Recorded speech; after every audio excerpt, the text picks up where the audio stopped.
विनायकाय नमः। ॐ विघ्नराजाय नमः। ॐ गौरीपुत्राय नमः। ॐ गणेश्वराय नमः। ॐ स्कन्दाग्रजाय नमः।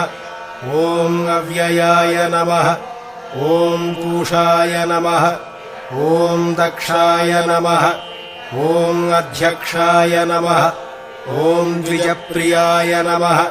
ॐ अग्निगर्भच्छिदे नमः।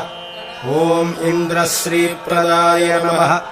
ॐ वाणीप्रदाय नमः। ॐ अव्ययाय नमः। ॐ सर्वसिद्धिप्रदाय नमः।